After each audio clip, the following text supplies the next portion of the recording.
Yeah, my wife loves that peanut brittle. It was good. I'm just not a real peanut brittle person. You know what's so funny? I'm a really big toffee person lately. Toffee? I've been into toffee like crazy. Okay. Like just been Score bars, and you ever have a Score bar? I'm putting my phone in airplane mode. Excuse me. Okay. There. We'll pretend like we're on an airplane. Yeah, you ever have a Score bar? Never heard of it. Are you serious? Never heard of a Score bar. Are you being serious? I'm serious. Oh. Like SCORE? SKOR. SK, never heard of it. How about a Heath bar? That I've heard of. Okay, Score bar is like a Heath bar, but it's like a different type of toffee. Okay. Yeah, I went through a phase in college where I was like, there's a lot of things I hadn't tried, and I'm gonna start with candy bars. And so I bought every candy bar there was, and I tried every candy bar. You hadn't had a candy bar until you went to college? No. What a deprived childhood. No, I just like I'd never had a payday. Oh, different kind. There were certain kinds of. I don't have like a Snickers or whatchamacallit, a Kit Kat, Reese's peanut butter cups. Like those are the only ones I'd really had. Wow. And it was. I don't know. Chickens get out. Okay. That's funny. So a lot of your classmates are like, now that I'm in college, I'm gonna start exploring. I might travel. I might backpack through Europe. And you're like, I'm gonna have a bunch of different kinds of candy bars. I remember the day very vividly. I went to an Eckerd's drugstore. You remember Eckerd's? Oh yeah, yeah, of course. You got like a wagon. You filled it up with candy bars. Dude, I woke up giggling about the Siegfried and Roy thing. Oh, man. I got in bed with my wife, came in the bedroom. She's like, hey, you got a busy day. You got to get up. And I said, just get in bed. I just want to tell you something that's making me giggle. I've been saying that over and over in my head all fucking day. This ends tonight. Did you know Schimmel well? No. I think I met him a couple of times, but no, he was incredibly funny though, and so, dark and twisted. Yeah. You know what I mean? But I like that kind of stuff if it's funny. Yeah. And he was great, man. Who started with you, and we talked about this a little bit last night, but who started with you in Florida? Well, a lot of people fell by the wayside, people that I started with, but I'm sure you know Jeff Garlin. Of course, yeah. Jeff Garlin. Wait, Jeff Garlin, this is going to sound really horrible. Jeff Garlin did straight up stand-up before he was an actor? Yeah, well, he did stand-up, but it was like characters. Yeah. He would just go from character to character to character. Then there was John Manfrotati, very funny comedian, works with Ray Romano a lot. Was he in that documentary that Ray did? Probably. I don't know. It was his opener. Yeah. Very funny, and but other than that, not a lot of us came out of there. Yeah, I didn't know. I mean, when I started, I didn't know of comedy clubs, to be honest with you. There was one on like Kennedy Boulevard called. It was like a little box. You drive by it when I was a kid in Tampa, and I'd see that. But Giggles? What? I don't. Was it? Well, Giggles was in Tampa. I don't know if that's the one you're thinking of. I might have been. It was like down on the south side of Tampa. I don't remember. I don't remember either. Totally. I mean, I didn't know. Like, do you remember the first time you went to a comedy club? Of course, it was the Comic Strip in Fort Lauderdale. That was the sister club to the Comic Strip in New York. So they opened one in Fort Lauderdale, and that was right when I knew I wanted to be a comedian. But how old were you? Just out of college, 20, 21. And I thought I was going to have to move to New York City. Like the only comedy clubs that existed when I decided I wanted to be a comedian were in New York and LA. So I thought, all right, I'm going to have to figure out how to, I figured I'd move to New York and try it. What year is this? 80. God, so the comedy booms hadn't taken off yet? No.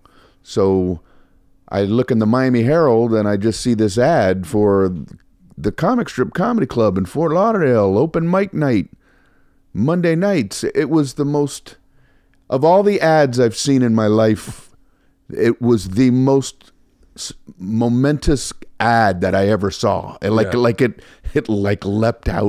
out at me, It was amazing. And I'm like, I can get there with a tank of gas. So I called the place and they said, yeah, we have open mic night on Monday. You have to come during the afternoon, late afternoon, to draw numbers. And then the show starts at 10. It's a late show time, but that's when they started. And depending on what number you drew, that's what slot they would give you that night. And they also had like 3 co-headliners. It was so bizarre the way they did it. And they would slip you in between. You ever think back to when you look back at like how things were when you started and what you accepted and what you were like a 10 o'clock show? Now in our heads, we're like, that's a late show. Great. Yeah, like a Wednesday night. 3 headliners on a Wednesday night? Yeah. All doing 45. Yeah. 3 co-headliners all doing 45 minutes with the show starting at 10 o'clock like on a Wednesday night. Who would think that that was the way they should do it? But that's the way they did it. But only on Monday, they would slip the open micers in between the headliners and stuff like that. So I get there to draw the numbers, and they let us into the comedy club, and they turned the lights on, and I just fell in love with it. They had like these bright colored tablecloths, and there's a stage with a little piano on there and a brick wall background. I mean, just super stereotypical now, but that's the first time I ever saw it. Yeah. And a cozy little room. The way it was laid out was just perfect. And I was like, I hadn't even drawn my number yet. And you're like, I'm in. I'm in. You know, I'm in. I knew that I already felt that I wanted to do it anyway, but like that just solidified it. Did your brother go with you? Not that time. It was sort of my own quest at the beginning. And so I draw a number. I drew like 5 or something. And I didn't even know what that meant, you know. But all the other guys who, like, I guess it had been open a couple of weeks before I realized this. All the other guys were coming up going, I'll trade you. I'll trade you. And I'm like, I ain't trading nothing. All I know is this number 5 is valuable. And it meant me to the show. It meant like right in the middle. Oh, nice. Yeah. And so it was, it was a cool thing. Those beginning stages, my first time I did it, it was in Tallahassee at a bar named Potbelly's. Okay. And they had 4 headliners go up in front of me and each do 30 minutes. And then I was 20 minutes, and then I was supposed to do 35 at the end. It's the first time I ever did stand up. I closed the show doing 35. How did they think you could do 35, and how did you think you could do 35? They wanted me to fail. Because I was written up in Rolling Stone magazine as the #1 party animal in the country in college. Oh, okay. Yeah, and so this that's a nice claim to fame. Yeah, the Rolling it was a big deal, and this radio station was like called me up on air like in my house, and they were like, "So you want to be a comedian?" And I was like, "Yeah, I do." And then I was like, "I think I'm going to move to New York." Like, have you ever done it? I was like, "No." And they're like, "You've never done comedy?" And they're like, "No." And they're like, "Well, why don't we put on a show where you can do comedy?" And I was like, "Great." I didn't realize they're setting, you know, and it's just the ignorance of, you know, just ignorance is bliss. Right. I was like, "Oh, cool." And they're like, "Yeah, we'll make you the headliner. Is that cool?" And I was like, "Yeah, awesome." And so they had these 4 dudes go in front of me, and I just got up, and it was probably the closest thing to me being pure, like being like just as funny as I could be, where I just got up, I had no idea, and I just, off the top of my head, just fucking all over the map, and I murdered. Wow. And then I was like, I'm moving to New York. Man. But, you know, it's like in retrospect, you're like, oh yeah, like a lot of the things I was saying was just super hacky. Like just ideas which weren't even flushed out. Right. Were just ideas that, you know, would make you giggle in college, like you'd make your friends laugh with. But yeah. Thank you. And I showed that tape to an agent named Jason Steinberg, and he told me, yeah, I literally sent it to him thinking like, so can you just get me a TV show? That would be the most skyrocketing ascension to fame ever. I had no clue. You do one stand-up set, and all right, I did that. Yeah. Now I should have a TV show. Yeah, I just didn't know. And I'll get the TV show, and then I want a 3-picture movie deal. Yeah. I literally was just like, cool. He was like, well, where do you live? I said, Tallahassee. He said, you got to move to New York if you want to do stand-up. I was like, no, I'm moving there. The radio station offered me my own morning show. They got done. They were like, "You're actually good," and I was like, "Oh, thanks." They're like, "Do you want to do a morning show?" And I was like, "Yeah." They're like, "It's great. You'll come in. You'll be like third mic, and then this guy's leaving in a month, and you'll take over the show to be your show in Tallahassee." And I was like, "Great." So I sat that night with this guy at the bar, Papa, and was like, "So this is great, man. We're gonna work together." And he's like, "Yeah." I said, "Why are you leaving?" And he was like, "Who the fuck wants to do radio in Tallahassee?" And I was like, "Not me anymore." I was like, "Maybe I'll see you in New York." He was like, "Yeah, good luck, kid." Well, I've heard so many comedians who ended up being good say that their first time on stage, it went well. Yeah. And that happened for me too, but by a fluke. Me too. Mine was a fluke. You know, I hit the stage and blanked, like whiteout. Like I couldn't think of any single thing. Like I had my whole 5 minutes memorized. And I get on, like everything was memorized from like, "Hi, how are you?" You know, that was memorized. Yeah. "It's great to be here." All that was like locked and ready to go. I get on, they introduced me, I get on stage and I said, "Hi, how are you?" And I was too close to the mic and it went like feedback. Yeah. And I was introduced as an auditioner. So I said, "Well, I've already learned one thing. I don't know how to work a microphone." And I got a big laugh. Yeah. And then my brain just went white or dark, whatever you want to call it. Like I blanked out. I could not remember the very next thing I was supposed to say. So I'm just sitting there and like, you know, the laugh subsides. And I said, "Well, you're not going to believe this, but I forgot my act." And then they laughed. Yeah. But I think they thought I was joking. And I Yeah. said, "No, I'm serious. I can't remember anything." And they laughed again. So I immediately went into like, "Oh, they're laughing at this. Let me ad-lib about how stupid I am." Yeah. So I just started ad-libbing. I'm going, "Yeah, you know, clearly I'm really good at this. You know, like I walk on stage, I don't know how to remember it. You know, like just winging about how dumb I am and how I'm blowing this whole opportunity." And I killed like for 5 minutes. And at the end I said, "Well, I don't ever see myself remembering anything, so it's probably time for me to get out of here. Good night, everybody." I left the stage, and then some of those headliner guys came up and said, that was great how you pretended to forget your act." And I said, I didn't fake that. I blanked out. And but anyway, so I got lucky that I got laughs, and I didn't care that I blanked out. I was like, well, I know how to get laughs. Yeah. You know what I mean? Like, and then I'll figure out how to remember stuff. But I wonder how many potentially great comedians out there did remember their act or whatever and bombed and said, "I'm never doing this again." Like we had the good experience first. So you could bomb 4 times, 5 times after that, and well, I know how to do it. I just got to figure out what that was. Yeah. But if you never had that experience, you might just go, "I need this like I need a hole in the head, man." It's like surfing. If the first time you caught a wave, first time you paddled in and you caught the wave and you rode it, you're like, "That's fucking beautiful." And then you go the next time, you're like, "Fuck no!" But I know I can do it. I did it. Exactly. I got on stage with this guy named John Beamer. This very shortly, I'll tell you this. My first time on stage in New York, I moved up to New York. I used to buy weed because I didn't have a place to stay. I have a bag of weed and I meet people at a bar and go, "Hey, you want to get high? My roommate's a dick. Why don't we go back to your place and we'll get high there?" And then I get high and I'd pass out on their couch and they couldn't wake me and I'd have a place to sleep. I only did it like twice, 3 times, right? So the second guy I do it to, maybe third guy I do it to, one was these investment bankers up north, Upper West Side. Next one's this guy. He's a sound engineer. I think his name's Dan. And we go back to his place. We get high. I pass out on his couch. We watched My So-Called Life and listened to Tool. And he's like, "Fuck." And he's like, goes to his bedroom to go to sleep.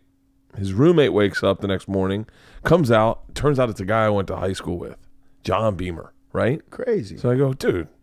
He's like, wakes me up. He's like, "Bert Kreischer?" I go, "Beamer? What the fuck are you doing here?" He goes, What are you doing here?" I go, "I got high with your roommate last night." And he was like, "Shut up." And I was like, he's like, "What?" He'd heard about the Rolling Stone. He goes, What are you doing in New York?" So I'm getting into stand-up. He goes, "I'm doing an open mic this week."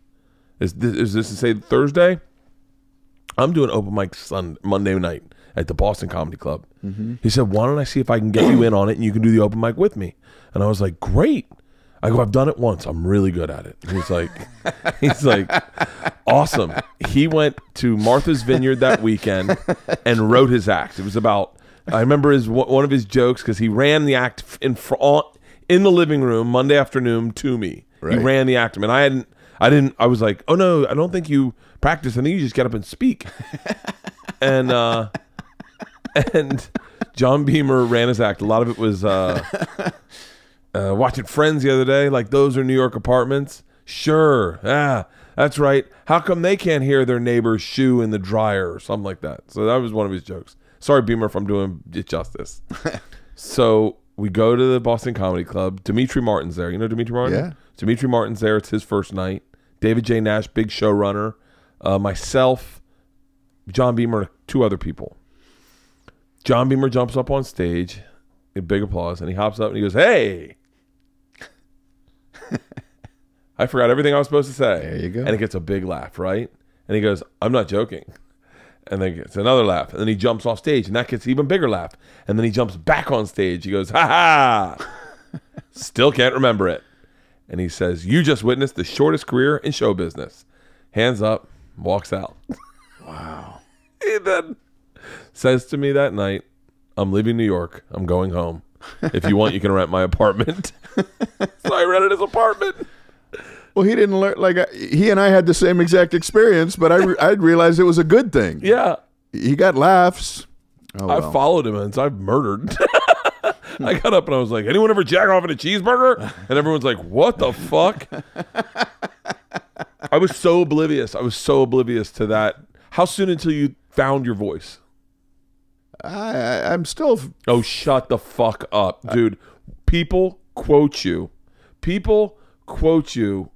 Do Brian Regan to me all the time. It's always the baby do. Baby panda.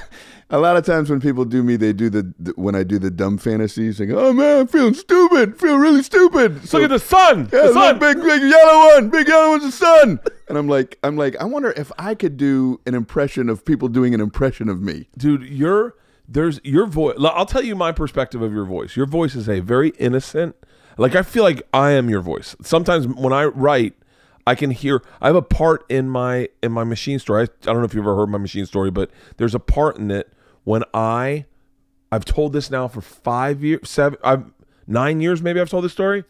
I tell it every fucking show. I'll tell it every show until the day I die. I close on it every night. People yell it. I'll still tell it.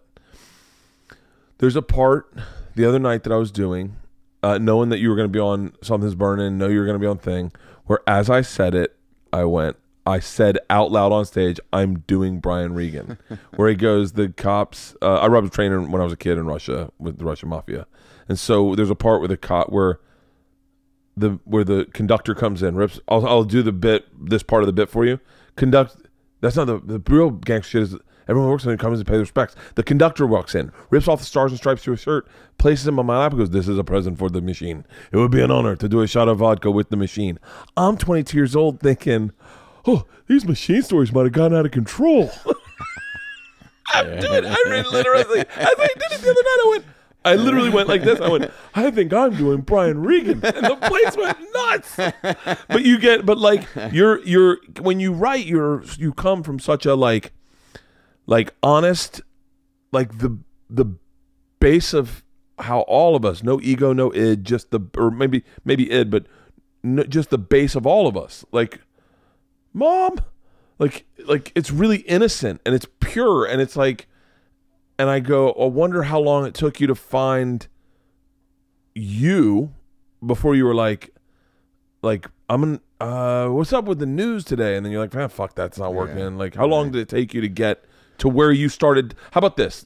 How long until it took you to get to a place where you're like, oh, I can write pretty quick now. Like I can get a bit up and running a lot faster than it took. I first started headlining seriously in clubs after having done it 7 years. And you know Chris DePetta? He's a big booker down in Florida. He might be out here Billy in LA Gardell's now. manager. Yeah. And he booked me as a headliner. And he said he goes, after 7 years, you're either gonna make it or you're not. You know what I mean? And he said, you figured it out after 7 years. You're strong and all of that. And I remember thinking, I didn't set out on a 7-year quest, but I think it takes a number of years, maybe 7 is the number, I threw a lot of things at the wall when I first started, and a lot of stuff that was just, and then stuff falls by the wayside and you tend to gravitate towards the stuff that feels most natural to yourself. And so that's what started working for me is like, if I included, I realized if I included self-deprecation, because I'm socially awkward and all that off stage, and you genuinely are, and it's not something that anyone watching you as a fan ever notices. But like when I watched you last night, you're such an interesting person. Like you really are. You went around and shook hands with everyone in the crew. I try to do that. Yeah, I never do that. Like literally to a fault. I don't even know some of their names. And do you know this guy behind you? Barely. I try not to make eye contact with him. But like you are very like quirky. Like if that makes it. Makes sense. That's true. And that's why. I guess one reason why I wanted to do comedy is because it's so against what's natural for me is this desire to get on stage and go, wow, it would be like, I don't know, walking on a high wire with a fear of heights. It's like, well, let me see if I can do it, And so I love being able to make people laugh. And I especially love being able to make people laugh when I'm hitting on things that are real to me. If I can throw some discomfort in there. And go, I feel awkward when I do this, or I feel awkward when I do that. And when you get a room full of people going with that, you feel accepted. It's like, okay, I'm not alone. Yeah. It's like we all feel this way. And then I realize, in a way, I'm getting very philosophical here. We all kind of put on a facade. You know what I mean?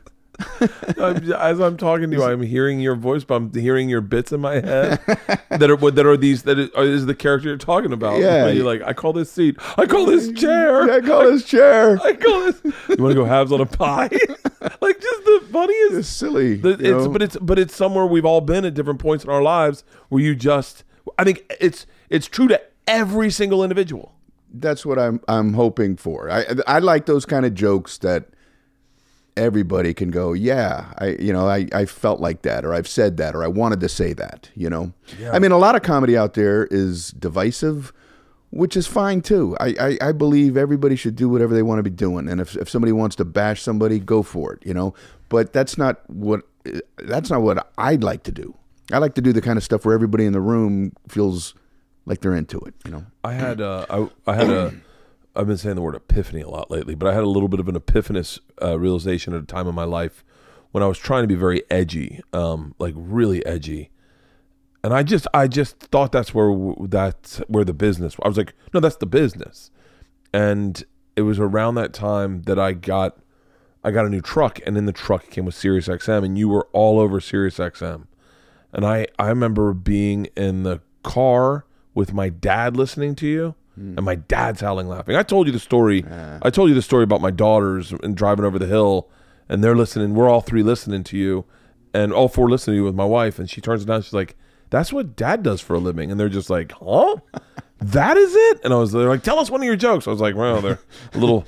But at that same time, oddly enough, Kevin Hart. I saw Kevin Hart do the Cedric Entertainer's All-Star Basketball Jam, and he walked out on stage, and everyone's going like, "Man, pimps are like this, and who are the hoes at, and I'm real thugs," and everyone's saying that. Everyone's doing that. Kevin Hart walked out, and he goes, "I got 2 kids," and the whole crowd was like, "Okay." And in my head, I was like, "Oh, like people get wasted. They love the pimps, and they love the hoes, and some people like dirty jokes, but a lot of those people in that room have kids." Right. And I was like. I laughed so fucking hard at that, and that time I was discovering you. My buddy Trevor Delikov is like the biggest fan of yours, and he's goofy like and he would just recite your jokes to me, and it was nice. Like it was really eye opening. What was your first big break in this business? Like, well, I always say that the first big break for me was when I auditioned at that comic strip. Like the first time I didn't pass, you know, even though it went well. Second time I was on stage, I bombed. Third time, did not do well. My fifth audition, it went well. Like the stuff I had memorized. Yeah. You know, I felt like I was more comfortable on stage. I got laughs with what I had thought about. And I get off stage and I go sit down at my little table and a Budweiser in front of me. And the guy who ran the place, Joe Mullen, indebted to this day. In fact, I just talked to him the other day. He just sent me some pictures of me on stage at the comic strip. Anyway, he came up to me and said, hey, and I didn't know who he was. You know, he's the guy who runs the place who's watching the comedians. I didn't know that. Yeah. He goes, can I talk to you in the kitchen? And I had a feeling, oh, this must be the guy that's watching. And I had a feeling like that this was good. And I said, yeah, sure. And he picks up my tab. I had the tab for the Budweiser. He goes, I'm taking care of this. And that meant so much to me. Like I knew that this was going to a good place. Like, why would he be buying my beer if he was about to tell me never to come back again? You know what I mean? 10 minutes later, you're behind a dumpster on your knees. Yeah, right. Yeah, right.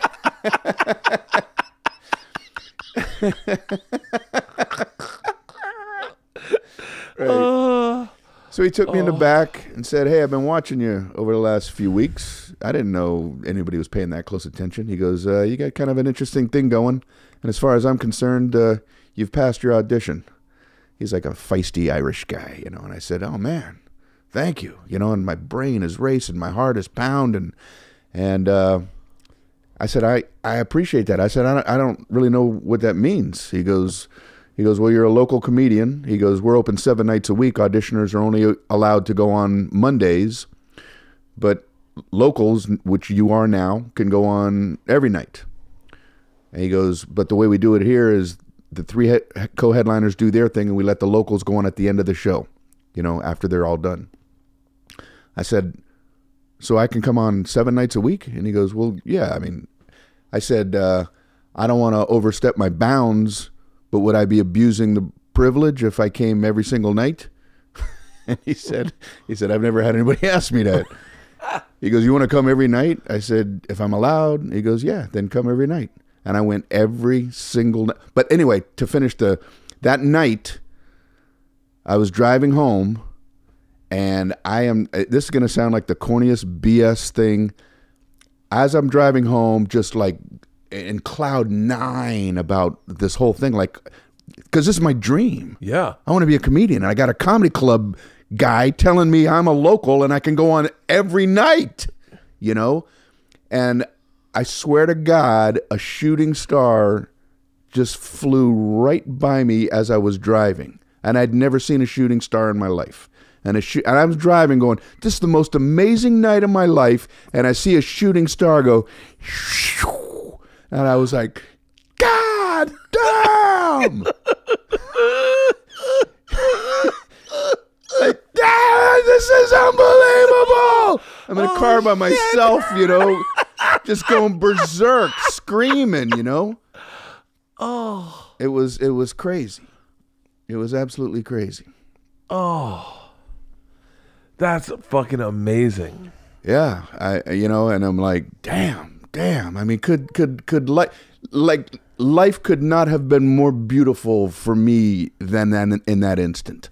And you just started going up every single night? I went on every night. For how long? Every night. Living with your parents?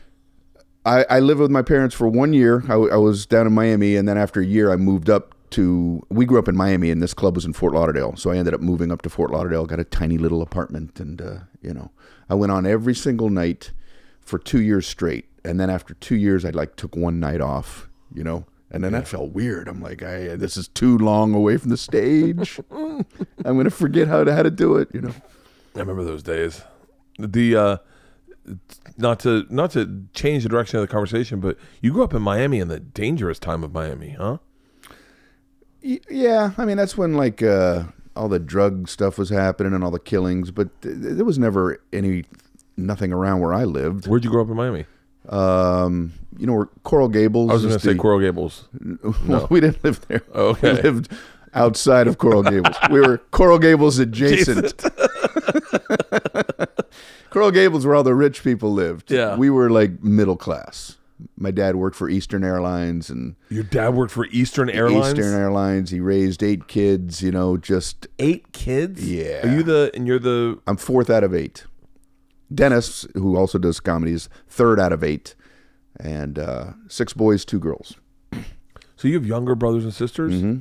and do they all live in Florida still, or are they all over the place? Some are in Florida, but none of us live in Miami anymore. Really? I have a brother and a sister who live in Tampa. I have another brother in Fort Myers. My mom is still alive. She just turned 92. She's in Tampa. Dennis is in L.A. You know, people all over the place. I remember hearing that you and Dennis toured together the first time I was in Tampa. I think you guys were at the Tampa Improv. I'm guessing this is probably in maybe. Well, this is a good question. So when did you start? Tell me about the comedy boom, if you can. Tell me about its decline and then its resurgence. Here's what I want to hear. This is everything I want to know right now.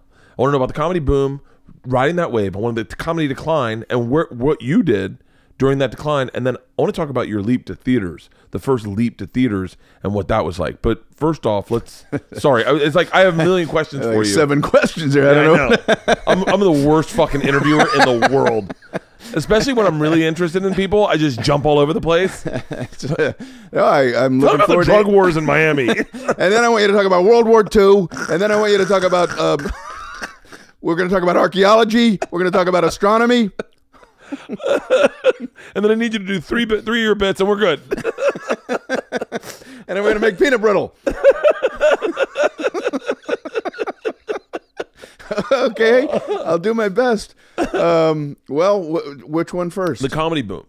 Well, like I said, I started before the comedy boom. When I started, comedy clubs were in New York and L.A. only.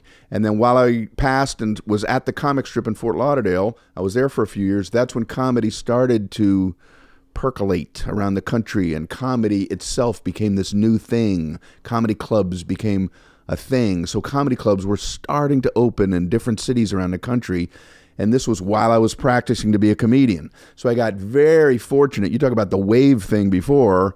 Like, it felt like I was on a surfboard, and at first you look back and there are no waves, and then way off on the horizon I'm starting to see these waves coming in, and this was the comedy wave. So when I was ready to go out on the road, I wanted to make sure I had people tell me, don't go out on the road until you're ready to middle. Don't go out as an opener. Yeah. You want to go out as a middle. So I probably waited longer than I needed to, you know, like I wanted to feel like I was strong. So I was able to get work right away because comedy clubs needed comedians. It was a supply and demand thing. Yeah. You know, clubs were opening all over and there weren't enough comedians. So I could get work just because I could stand on stage for a half an hour, and sometimes it worked, sometimes it wouldn't, but at least I could fill that 30 minutes, you know. Yeah. So and I was able to work every single week. Sometimes on a Sunday night I didn't know where I was going to be the next week, and you know, you'd call a comedy club, go, "Do you have an opener?" "Well, yeah, we had a falling out over in Tallahassee or something," you know. So it's like, so I worked. And then the comedy thing exploded, and I started going from opener, middle, to headliner. What was the pay like back then? I would get, when I first went on the road, it was like $300 a week or $400 a week. For feature work? I would get $400 if I was middling. Yeah. Sometimes I had to take opening work. Yeah, you know, yeah, and yeah. I would get $300 as an opener. I was just a terrible negotiator. Oh, I've never negotiated once in my life. I had a guy say, "All right, I'll book you. I'll give you $300," and I said, "Well, I like to get $400." And he goes, "Oh, you do, huh?" He goes, "Well, I like to pay $300." I'm like, he goes, "I'll tell you what." He goes, "I'll give you $400, but I'm going to be your agent for this weekend." And I'm like, what does that mean? He goes, I'm going to take 10% back. So I'll give you $360.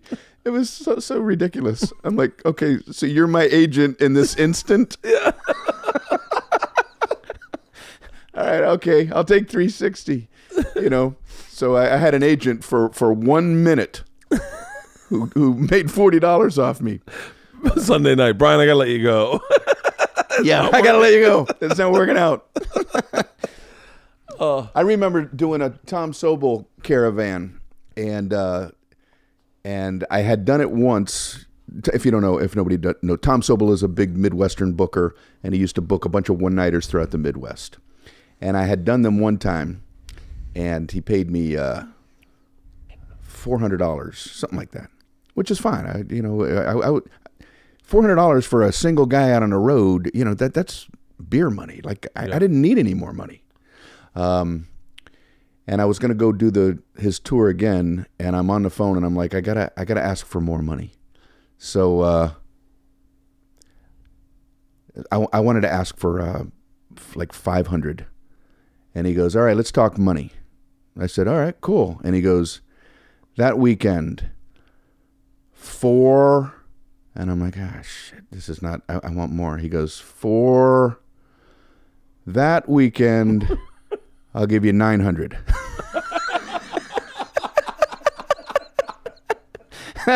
I was just about to say, I want 500, For that I'll weekend, take it. Yeah, I'll give you 900. I'm like, yeah, sold. I'm in. Oh. Mm-hmm. So then how long were you on the road doing that boom before you were like, well, fuck it, I'm going to lock down? Did you ever move to New York and just live in New York? I moved to New York in '86. There's another great comedian, Carl Falkenberry, who I think lives in Florida. He was from Houston, Texas. I just met him out on the road, and he was either one of the outlaws of comedy or hung out with that crew, Bill Hicks and Sam Kinison and that whole thing. And I liked Carl's stuff. He liked my stuff. And we both wanted to move to New York, but neither of us knew how to do it. And we said, why don't we commit to go move there at the same time? And we'll get an apartment together because we're not going to be able to, afford our own place. So we both moved to New York at the same time, and we tried to get an apartment. I don't know why we thought this, but we thought we're not going to get an apartment if we say we're comedians because they're going to think that we don't have enough money to support ourselves. So I said, I'm already giggling. I said, fucking option. I said, we need to sound like we have a more legitimate thing. And he goes, all right, well, what do you have in mind? I said, let's say we're children. We write children's books. I swear to God. I said, let's say we write children's books. And you're more the author, and I'm more the illustrator. And he said, all right. So we go looking at apartments, and the guy goes, so what do you guys do? And I'm like, we write children's books. And the guy's looking at us like, really? I said, yeah. I said, well, I don't write them. He writes them. I do the illustrating. And the guy goes, the room's not available anymore.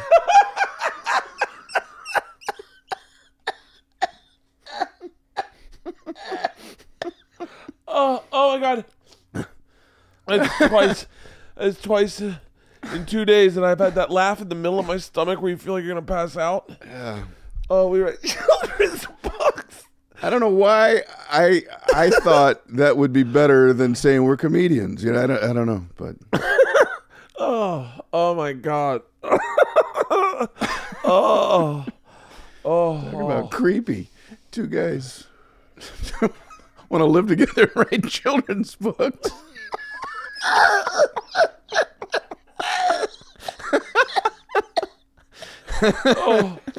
Does the place come with a typewriter and crayons?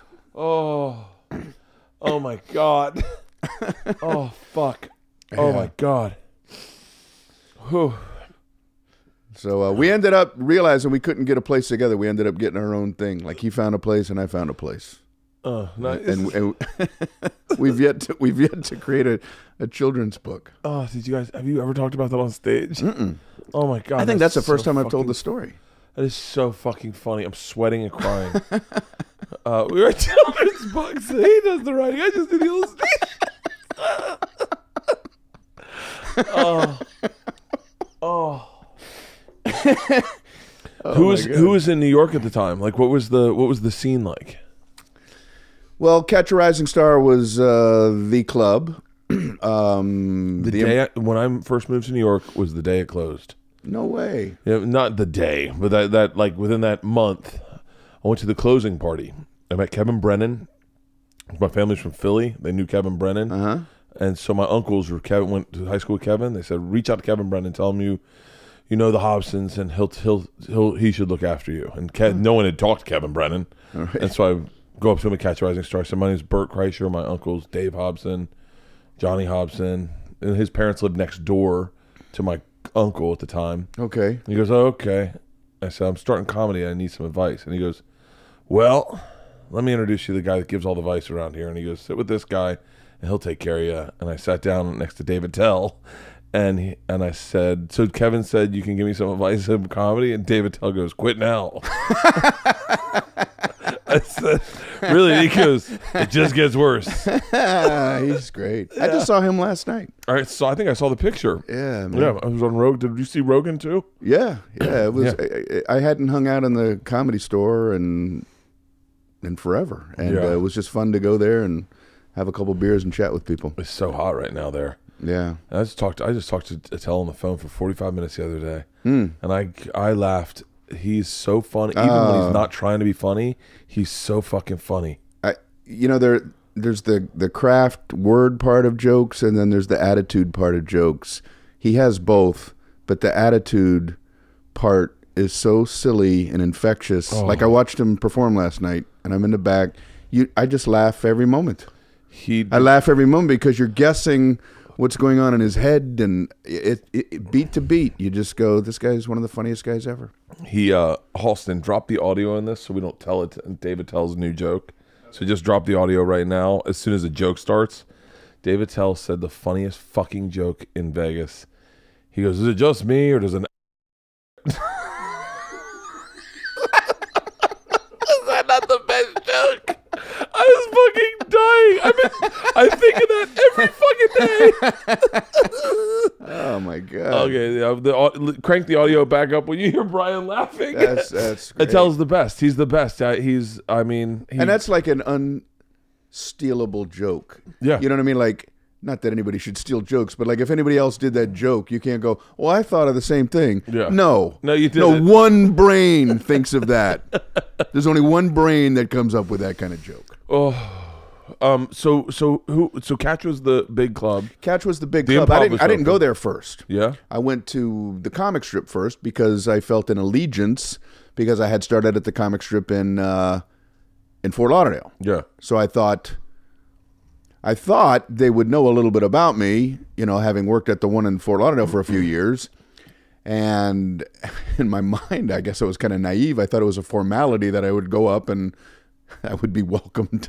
Hey guys, it's Brian. Into the comic strip. And I went there and I auditioned and didn't pass. And I was like, wow, really?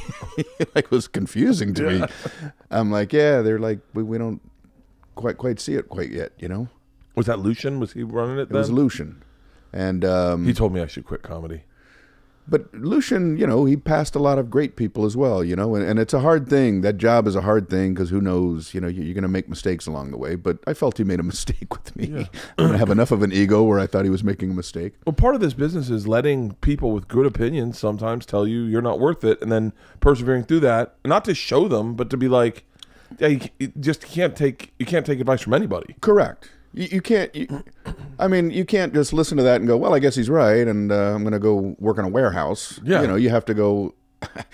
It's your opinion. I disagree, and I'm not done. I'm not quitting. Yeah. So I started getting it at other clubs, And there were more obscure clubs. There was a place called Comedy U Grand down in the Village.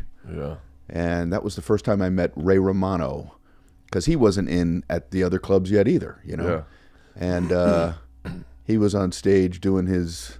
He had a thing where I like to do an impression. I can't do an impression of him. I'd like to do my impression of a volcano, and he put like a rubber band in his hair, and he was able to manipulate his head muscles where all of a sudden the rubber band would pop up and his hair would pop up. It was a very silly visual thing, and everybody would laugh. And anyway, we hung out a little bit. So I started there. I got in at these other obscure clubs, and first main club I got in was the Improv.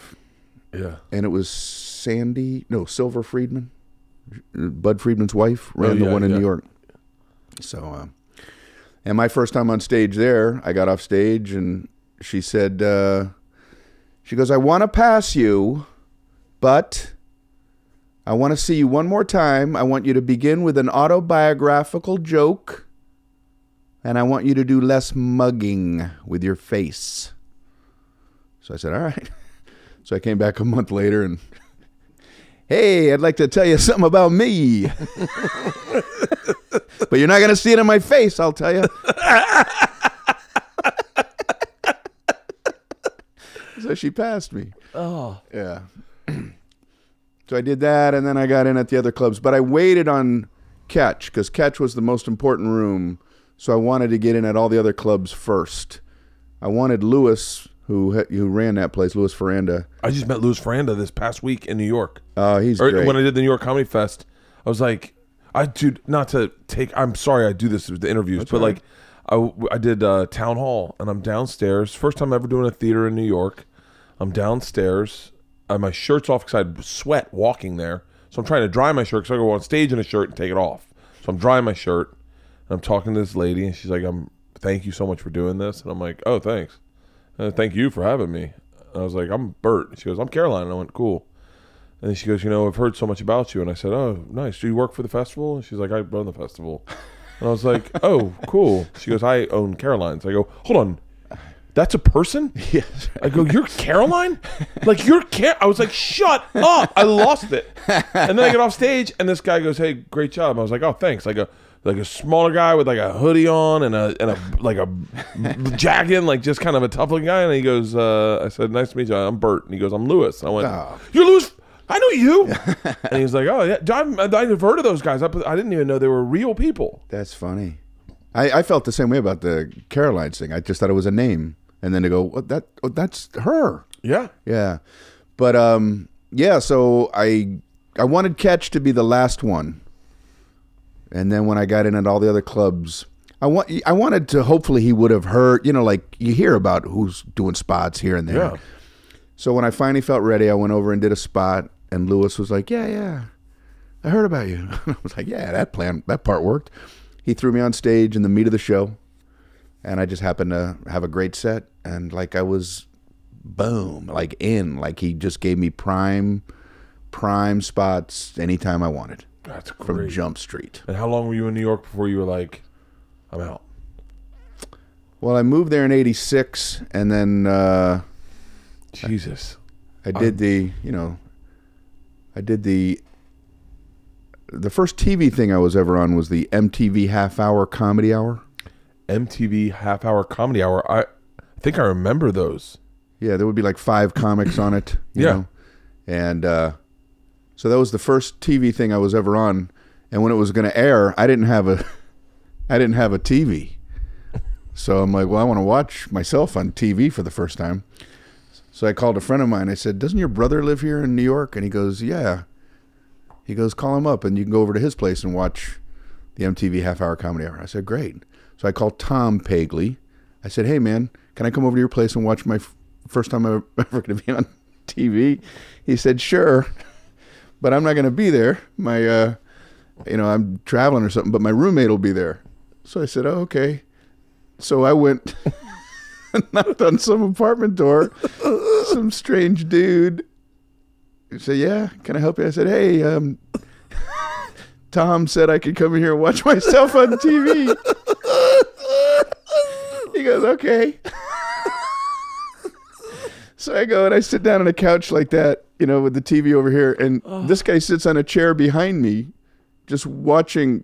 He was watching me watch me, and he didn't laugh at all. He didn't, not one giggle, not one chuckle, and I'm just so self-conscious the whole time. I'm like, this is the most awkward thing ever. Hey, you got a beer or something?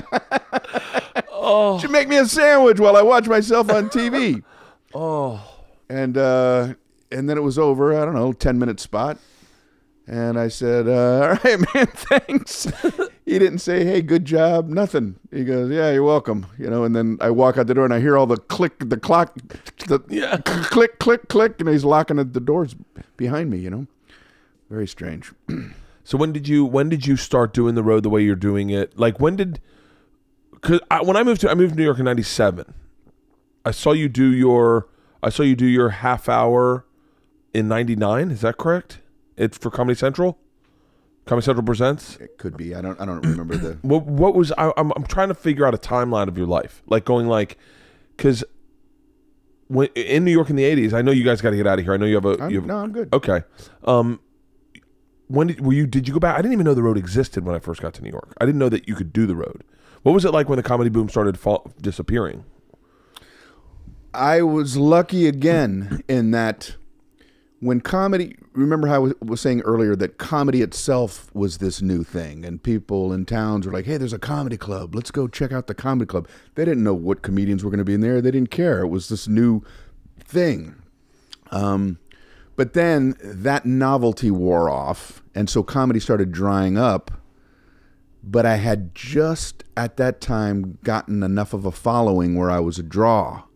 So it was much harder for comedians who were funny but who didn't have a draw to get work because comedy clubs were drying up.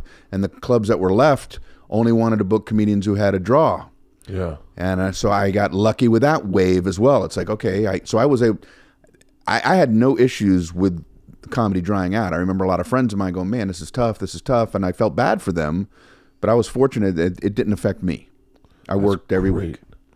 And then when comedy started coming back, my following just kept getting a little bit bigger and a little bit bigger. And like when they started opening the improvs in the 90s. Right. Like when I remember that. I remember looking, I always look at it now and I go, comedy's in such a huge place right now. I say it's never been bigger, but I don't remember the boom. But when I started doing the road, the headliners were like David Spade, like it was like legit. I was like, well, I'll never be a headliner. Who am I going to kick out of that list? And then, but you did your own following. And then when did you do your set at Irvine? You remember you did an album at Irvine or your first hour was at Irvine maybe? I had a was it a CD that was? I had at a Irvine? CD that came out. Well, both of them at the same place. So the first thing that came out was Brian Regan Live, which was a comedy CD. Yeah. Done by Uproar Productions, and I was just thrilled that anybody wanted to make a CD with me. And then I started getting fans from that. That was like very bizarre. Really? I mean, when I would be out on the road and people would come up and go, hey, they show me the CD. I'm like, you got to be kidding me, you know? So, and then I did a video of another hour of comedy when the Improv moved over to the Spectrum. Yeah. And I did I Walked on the Moon. I saw that one. That was my own. I did that one myself. I mean, I had people helping me, but like self-produced, I guess you would call it. And that one, I got a lot of attention for that as well. But that's just my own thing. Like, it's not available anywhere other than my webpage, you know. Yeah. And then, you know, it got to where I was filling comedy clubs Thursday, 2 Friday, 3 Saturday, and a Sunday. And I was like, well, this is silly. Why not do a theater? And I wanted to see if I could make the leap, you know? This is a question you do not have to answer, okay? But I'm always curious. At that time, were they doing door deals, percentages? Were you just getting a flat rate? Like, how were you getting paid back then at the comedy clubs? when you're selling tickets, when you're selling out, doing 3 Friday, Saturday, 2 Thursday, 2 Friday, 1 Sunday, are you getting flat rates, percentages? Everybody did it differently. My agents, it got to where I don't want to sound cocky here, but we knew that we were going to sell everything out because I was. Yeah. And so they just made a flat deal. Yeah. You know, it's like, you're going to make this amount of money. Yeah. Yeah. You know, and as long as I kept, you know, jamming the places, that worked for everybody, including the clubs. Did you ever stress about ticket sales? No. Man, you and Bill Burr. I said to Bill Burr one time, see, I get a sheet. I'm a little less stressed because my tour's already sold out, but I saw your I saw your calendar. Oh. And it says sold out, sold out, sold out. You're doing fine, Bert. I know, but these last you're doing pretty good. This year's good. This year's really good. Thank you, Netflix. But the 3 years before that, I've been selling tickets, but I would get a ticket count at the beginning, you know, just updated ticket count once a day. They'd send me ticket sales. And I said to Bill Burr, I said, man, do you ever look at their updated ticket counts and like just stress? And he goes, Bert, they all sell out. I go, what? He goes, what? And he goes, and if they don't, who gives a fuck? What's 100 tickets?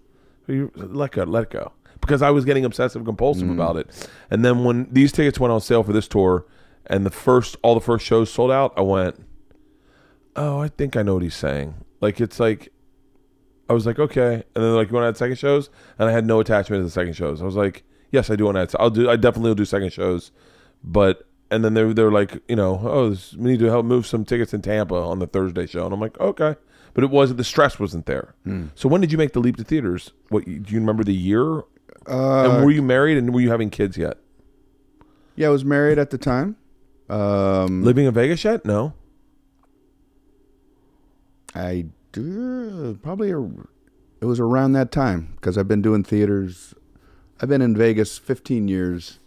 I forget if I had already moved there or not. So where were you? It was about 12 Vegas? years ago when I started doing theaters. Were you in New York before then? No, I moved from New York to L.A. I was in L.A. for a number of years and then moved 15 years ago from L.A. to Vegas. And it was about 12 to 15 years ago that I started doing theaters.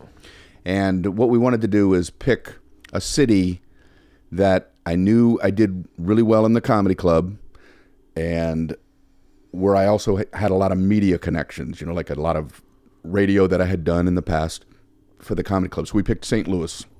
We picked, I think it's called the Pageant Theater.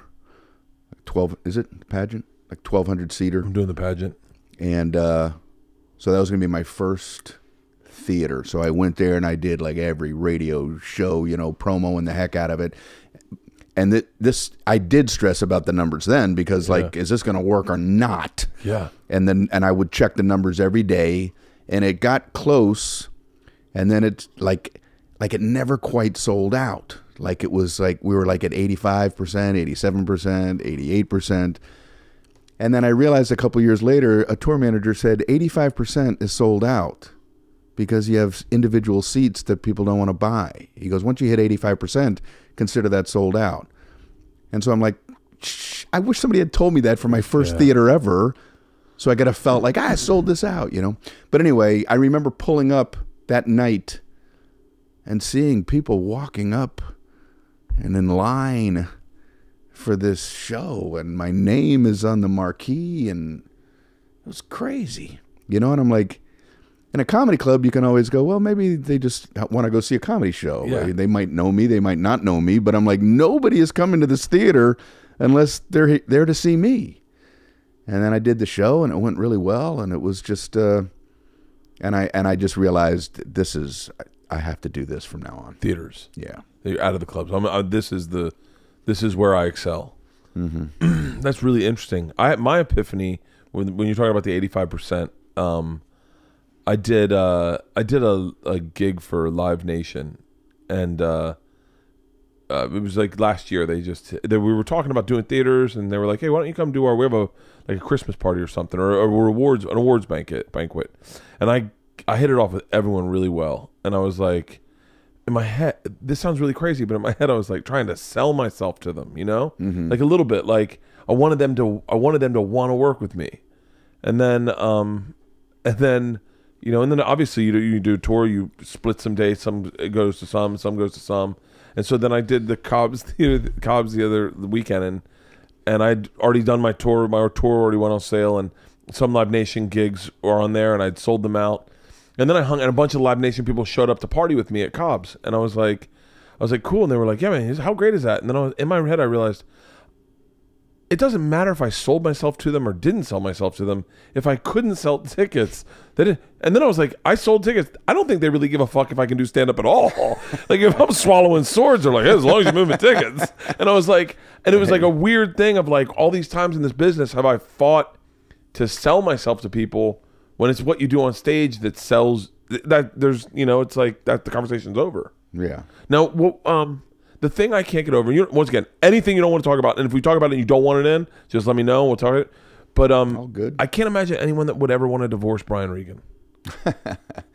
Well, there have been 9. I've been married 9 times. So 9. You have not been married 9 times. There's 9 women out there who disagree with you. You have not been married 9 times. Been married twice. Have you been married twice? Yeah. Really? Yeah. But don't you just? I mean, like I assume you just giggle all day. Wouldn't you want to divorce somebody who did nothing but giggle all day? That'd be like a madman. My wife today. My buddy needed a nickname. He's got a new job, and there's 2 Erics. And he hit me up. I was shopping with my wife, and he goes, "I need a nickname, or they're gonna give me one." Right. And so he goes, "Can you send me nicknames?" Brian, all I did all day was write nicknames down. I mean, all day. These are the nicknames I sent him, and I ignored my wife entirely. That's so great. Just thinking to myself of nicknames. These are the ones I sent him. The Carmel Fox. Joke, but I was laughing at the idea of him pitching them to his office. Johnny Sausages, the Merchant of Death, Fang, Decaf, Lucia's Left Foot, Sugar, Kokomo, Ice Pick Willie, Stinky Pete. I couldn't stop laughing. Roadkill. This is the one that killed me. Man. Cobra. Hey guys, he's a lawyer, by the way. Call me Cobra instead of Eric. Thickness, white gold, toast, the solution. I've been just Googling nicknames all day, man. And just thinking anything I see, I just write down a nickname. Those are terrific. Oh, and we'll wrap this up. I know you guys do have a little bit of a schedule, but and I don't want to keep you here forever. You've been so kind. I do want to mention, we'll have mentioned it already, but your thing on Netflix came out New Year's Eve, Christmas Eve. So we'll release this right after that, so that people can find it and go directly to it. Okay. As opposed to before, because it doesn't really work before. You got to do it once it's airing, once it's streaming. But what was it like being a dad and choosing what to talk about and what not to talk about your family on stage? Because I think I've fucked that up a little bit. I had a joke about my son when he was young, and you know those baby monitor things? Yeah. So we had a monitor in his room, and we had it in his room longer than he needed one, but he was upstairs and we were downstairs. And I was downstairs with my wife at the time. And I hear through the monitor my son go, "Daddy, I have a joke for your career." And I'm like, what the? So I didn't even know, like, how does he know the word career? So I ran up to his room, and he was in his bed. And I'm like, what's going on? He goes, "I have a joke for your career." And I'm like, okay, what's that? He goes, "How come dinosaurs don't talk?" And I'm like, gee, I don't know. I wanted to be like the perfect straight man to my son. Yeah. I said, I don't know. How come dinosaurs don't talk? And he goes, "'Cause they're all dead." And I laughed. I was like, damn, that's funny. He goes, "Thanks. You can use that for your career." And then he put a blanket over him and went to bed. And I was like, damn. So I did that in my act. You know, I did the that story. Yeah. And then I had like one thing about my daughter, you know, sitting next to me while I'm watching TV and saying, put on something appropriate for me. But after that, Wait, what was the punchline? I was watching basketball and she wanted to put on Dora the Explorer. Yeah. And then I had a whole other joke about Dora the Explorer. But I asked them one time, I said, are you guys cool with me chatting about you? Yeah. And they were kind of like, they said, it's okay, you know, but I could tell that they weren't big on it, you know. And I never did it again. Like I refer to having kids, but I don't get specific. No, Jesus Christ. I don't get specific about things that they do. Dude. If you want to watch a fucking guy flamethrow his family.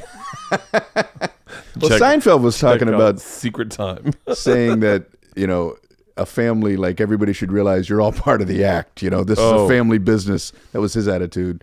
Or he just said this the other day. But, you know, there's nothing. So you chat about your kids? Talk. I mean, I literally, when I get into my kids chunk, I'm like, my kids are dumb as fuck. And literally but they are. I mean, they're, but you know, in all honesty, they're very interesting children. They're very different. Georgia is a little more high strung, and Isla is a fucking lunatic, like a legit lunatic. And the things she says are so, like, literally pull out, and don't even touch, and put them on stage. I'm telling you a story. This is a bit. I'm telling you a true story. This is in my act, in my special. Mm-hmm. I'm not one word's changed in this from what happened to what I told on stage. I went to her softball practice, obviously LA, so the coach is practicing without a ball. Like, he's got them all in position, but he's like, you know, I guess in his head it's like, if you include the ball, then they're never going to learn how to find out where the play is because it'll take too much. Okay. So he's like, all right, ladies, runners on first and second, ground ball to Lily. And like Lily Frumpkin fields it at third base. Pretend throws it to second. She catches it. Pretend throws it to first. And he's like, triple play, girls, triple play. Interesting. Right? Yeah, it's a way to coach. My daughter Isla's in center field. He's like, bases loaded. Fly ball to Isla. And my daughter, I'm not joking, looks up over her head and starts running like it flew over her fucking head. And I'm laughing so hard. And all the other parents are like, oh my God. And then she just throws her glove in the air like, fuck it, and just walks away. And I call my wife. I go, you're never going to believe what your moron daughter just did. And my wife's like, do not make fun of her. And so I come up to, I don't make fun of her. I go, hey, baby. And then I go, so what happened with that fly ball? And she just looks at me dead serious and goes, Coach really got a hold of that one. That is that child. And she has always been that child who, like, just really bizarre brain will wake me up in the middle of the night and go, in the middle of the night, do you believe in time travel? And you're like, holy fuck. Hang on, my friend's calling. Hey, Sandy, I'm in the middle of a podcast. Should I leave? Because I have to be somewhere. Yeah. I'll meet you at your house. Okay, because Eric wants to meet. Okay, I'll call you later, okay?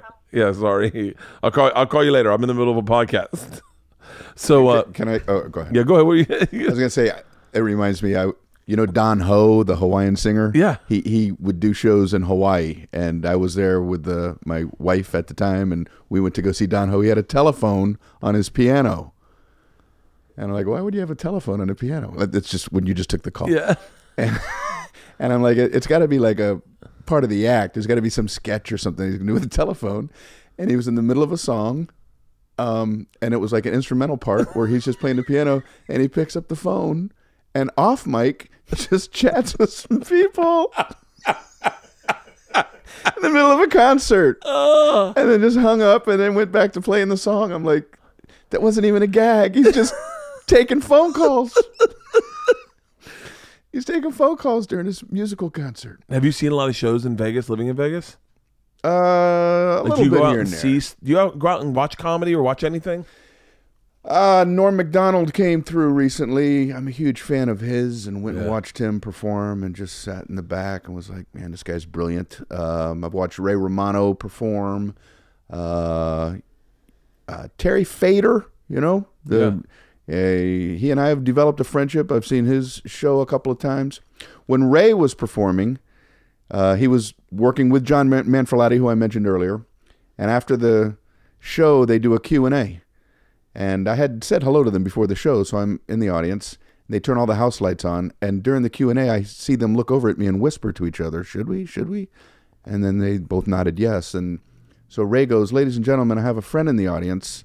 And so I'm like, oh, this is weird. He goes, I want him to stand up. I think a lot of you probably know who I'm talking about here. Would you please stand up? Everybody, a nice big round of applause. So I start standing up, and he goes, Mr. Neil Sedaka. Neil Sedaka is sitting right next to me, and I'm halfway up. So I have to turn while Neil Sedaka stands up and pretend like I'm giving him a standing ovation. And I'm like, yay! Yay! Come on, everybody! Neil Sedaka! That's what you look like. Neil Sedaka! And then I gotta like squirm back down in my chair. I'm like, what the hell just happened? Oh, who's the most famous person that's been in one of your shows that come up backstage where you're like, what? Shut up, you're a fan? Oh gosh, from Monty Python, I'm blanking on his name. Cleese? John Cleese. John Cleese? I don't think he had heard about me or something like that and came to my show. Talk about, normally I'm not self-conscious during a show, but no matter who's in the audience, I just do my thing. Yeah. But you're going, John Cleese, dude, a legend of comedy is watching me, and he came back after the show and had nice things to say. And, it was crazy. Like I didn't even know how you feel like a little kid. Like you didn't even know how to talk to somebody like that. Yeah. And he asked me if I improv'd a lot in my show. And I said, well, I said a lot of it is structured, but I do like to play around in between the cracks, and he was telling me how he liked it word for word when he was shooting. And the whole time he's talking, I'm like, I'm talking comedy with John Cleese. Yeah. So that was pretty cool. Nice. And so now the special you're doing is I talked to you about it last night, but every time you explained it, I was in the middle of trying to cook sugar, so I never listened. Literally, I got done. They're like, you never even listened when he told you the second time, did you? I go, no, because I had to take the temperature of sugar the entire time. But it's called Stand Up and Away with Brian Regan. Yeah. Jerry Seinfeld is executive producer. He said that he wanted to spearhead me having a show. It was an idea that I had for a while. It's me doing my older bits that a lot of people know. Like you were saying, some people know some of my stuff. So I'm doing older bits of mine as stand-up. And then I segue into sketches that come out of those. But the sketches are not stand-up bits done to sketch. It's like completely standalone things. And I shot it in front of my fans, 4-episode series, and I'm happy with it. Nice. And then are you gonna do another special? Like I'm supposed to be doing another hour stand-up special. It just got punted because of this thing coming out. Yeah. We were gonna do it this coming year, but they want it to be the following year now. Yeah. So that's great. And so, do you have that material already written? I'm in the process right now of turning over from the last one and replacing it with new stuff. How do you? I love that process. I love writing more than anything. Yeah. It's my favorite thing to do when you just all day long, you're just brain's wide open. I hate the whittling down of going because I don't really know what a good bit is. I told Greg Fitzsimmons, I said, I wish you could just come in and watch my hour and go, and that's not a good bit. And then this one's really good. I'd focus on this and get rid of this shit. That's a little hacky. And then he told me, he goes, no, that's how we decide if you're a good comic or not, is which bits you decide to tell us. I went, right. Oh, yeah. I guess that is my job. You don't want to sit down at a table. So what should I do? How do you come about writing a joke now? Like where you are right now? I don't, what's weird is I don't know how that works. I don't know how ideas for jokes happen. I don't try to do it anymore. I can't, some people say, well, you sit down on a blank piece of paper at a computer and you just write. I've tried that. Nothing comes out of me. Yeah. That don't work for me at all. I just go through my day the way I would normally go through a day, and every once in a while something jumps up and down. You know, you'll see something, you'll hear something, you'll experience something, and you go, hey, that's kind of goofy or weird, or there might be something there. And then once I have the idea, then I will, like, you know, put words around it, you know, and go, all right, here's a beginning, middle, and an end. And I'll try it on stage, but I tape every show. And I find, for me, a lot of the best writing takes place on stage. For me too. I feel like you kind of, sometimes I feel like you put yourself in a pressure situation to write. It's like you corner yourself into funny. Yes. I think with a piece of paper and a pen or at a keyboard, at least for me, I tend to get too cutesy and clever. Yeah. A lot of, oh, look at all this clever stuff coming out of me. Yeah. But clever does not always equal funny, you know? And like, so you find yourself writing more than is necessary for the bit to work. And when you're on stage, there's something in the back of your brain, that heat of the moment forces you to cut to the quick. It's like, quit saying all that crap you wrote and say this now. Yeah. And you get right at the meat, right at the funny, and you go, okay, that was it. Yeah. And then I'm glad that I taped and I can go listen to it, you know. My problem is that I do that, and then sometimes on stage I'll get to the thing and I'll do the line that just is the Band-Aid to get to the next, where like the first funniest thing I think of, and then my job when I get ready for an hour is to go through of all the lazy writing I've done and then do good writing. Like I like to, it's almost like I write the song, but I kind of hum parts of it, and then does that make sense? Like, yeah. Like it's always dirty for me. Like I had a joke about me jumping out of a plane with Rachel Ray, and the guy's like, "All right, we're jumping in the count of 3," and there's 3 jokes right there, right? Like where he goes 1, and I say something, "I'm not ready to go," or whatever. 2, da da da da da. 3, and if my first instinct is suck my dick, fuck you, kiss my ass, eat my ass, like dirty, funny laughs, Right. And then then when I get ready for a special, I go, okay. Because I've been sitting in a guy's lap, and he's like, what are you so afraid of? And I was like, I don't know, you'll get hard, I'll get hard, we'll both get hard, that's how we'll die. And if they find us in the woods, you on top of me, both of us hard. And so then he goes, get to the door, and he goes, all right, we're going to jump in 1. I go, my dick's not hard yet. so it's like, I gotta do the Band-Aid writing first, and then do the, what's the area where you're like, I've covered that enough. Am I going to go back there again? Because I feel like sometimes I have bits where I go, another one of those, huh, Bert? Like, yeah, when I feel like I'm starting to get defined a certain way, I write away from that, because I don't ever want to become a caricature of myself. You know what I mean? You don't want to be like, oh, you're the guy that does this. yeah. And for a while, you know, I had the feeling stupid fantasies. You know, you too, take luck. And which is true, you know, me feeling awkward in life and doing and feeling You too, take luck. Yeah. But then people would start saying, oh, you're the guy that always feels stupid. Yeah. And I was like, all right, that's it. I ain't writing none of those for a while. And I immediately started writing anger fantasies, you know, about wanting to get back at people who are messing up in life and poking a stick at them. And I'm like, I need to be double barrel. I can't be a one-trick pony. You know? I don't want to be just a goof who feels uncomfortable. I need to balance this out. So I'm also a guy that will take a step in life and will take a stand in life, and I want that to be reflected through my comedy. You were telling a story last night about your son watching you do stand-up. Yeah. And you got a little bit emotional, but I was in the middle of stirring, and you and your sugar making. And you can't do anything when you're making show is the sugar. most ill-conceived show ever. Hey, why don't we have a host that's completely distracted the entire time and have 2 comics on who he is not listening to? Oh, but you were saying Our host has his back to us. back to you guys the whole show. But you were talking about your son watching you do stand up, and I didn't get to hear it.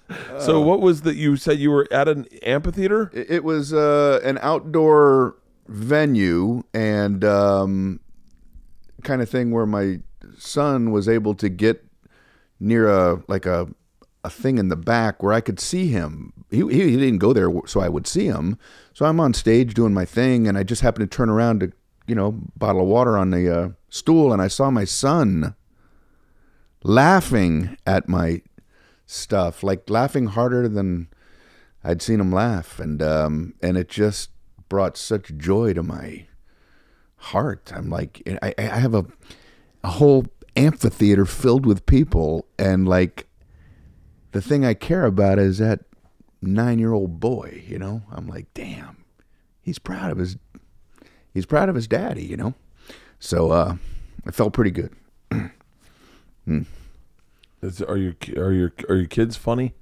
Both very funny. Really? Very funny. Do you think your son will ever do stand-up? He wants no part of. He's 19 now, and he wants to be a corporate lawyer. Really? But my daughter wants to be an actor.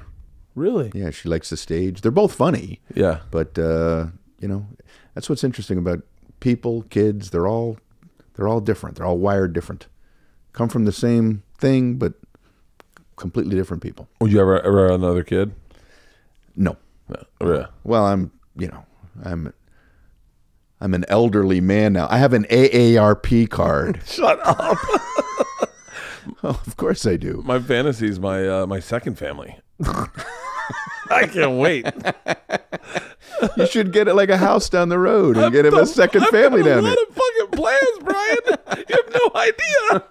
I was waiting for my wife said the other day, she goes, I told you last night about, dude, I got to be honest with you. I'm going to tell people, because after you said that, we were talking off camera last night about me wanting a bigger house, because I wanted my daughters to have a big house once while we were all there. And you're like, you said, I had a friend. Yes. I'll let you say it, but you said you had a friend. I have a friend who, does well financially and had a big house all along with his wife and kids. And because he could afford it, and his kids are older now, and he goes, biggest regret of my life, having a big house. He goes, if I had it to do over again, we'd have a small, tiny little cozy house where you hear your kid in the other room and you hear your wife in the other room and you're a family and you're all part of each other's lives. I came home last night and I was a little buzzed, and I walked in and just everything was happening there. And I was like, I'll get emotional, because I said to my wife, I was like, I think I might put that dream to bed. I don't think I need the big house.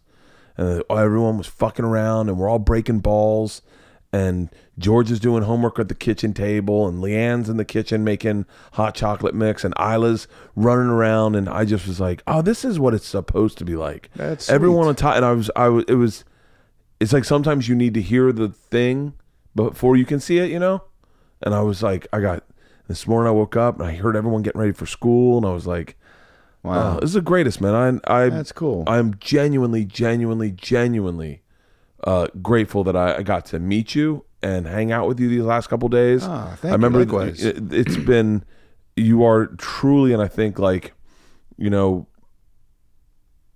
there's very few of us in this business who this will ever be said of, but like a legitimate treasure of this business, like just someone who everyone respects. Everyone respects your career, the way you've done your career. It's been very independent. It's been very out of the box, and it's been it's your own thumbprint. So many of us get tied into like we'll do the clubs, we'll do this, we'll do that, and I gotta get a say, I got this. You're such a trailblazer in this business that, and above and beyond the way you've run the business in it, part of it, your material is.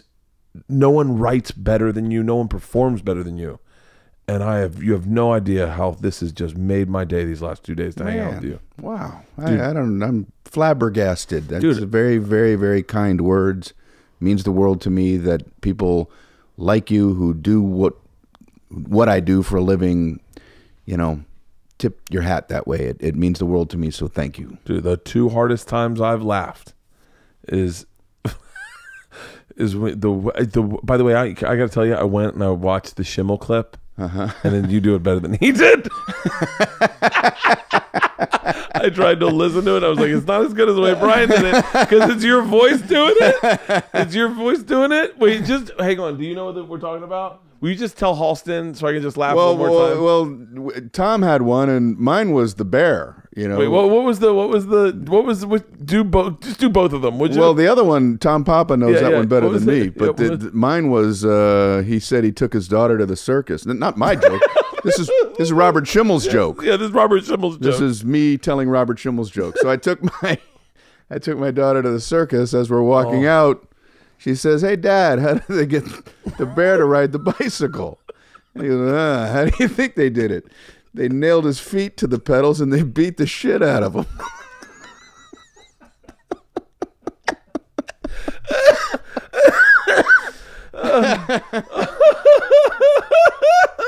I love that. It's like simple, they did it. but not simple as a compliment. You know, I mean, it's just so simply worded. And Robert Schimmel had a joke that I maybe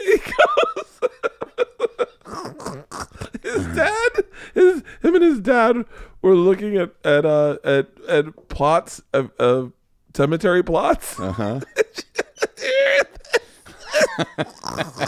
then they look at cemetery plots, and then they go and they get a plot, and then they go look at caskets. Like, is his mom died, maybe? And he goes, I can't even hear it. I can't even hear the joke. Robin Schimmel's mom died, and he's with his dad, and they're looking at caskets, and the guy goes, "This casket, sir, costs." Casket. Oh, I'm never gonna make it as funny as it is in my head right now. He goes, "This casket is $10,000," and his dad goes, "Hey," and the guy goes, "Do you have a problem with that?" And he goes, "Well, it's more than I planned on throwing into a hole and burying."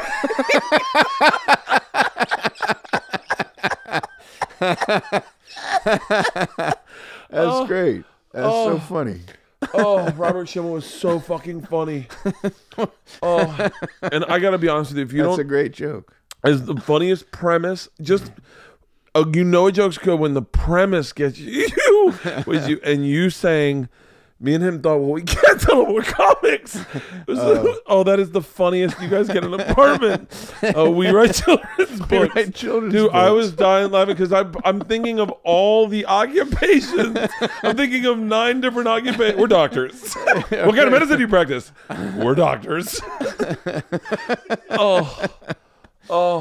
Oh, Dude, this has been a pleasure, man. oh, likewise, man. Thank you so much. Congrats on the Netflix special. Thank you. Congrats on the upcoming one, and congrats on going to London for the first time, right? Appreciate it. Yeah. What's that date? Leicester Square, February 2nd in London. First time performing in London. Dude, if you are British and you have never heard of Brian Regan and you're listening to this podcast, trust me, you're the only person I've ever heard buy tickets for fucking everyone in the family. You're the only person in this business where they go, no. 20 people in the family go to the fucking show. Like, the whole fucking family goes to the goddamn show. So treat your entire family, and fucking for Christmas, buy them tickets in February to go see Brian Regan. You are awesome, man. Thank you for doing this. Thank you. Fuck Wow. yeah.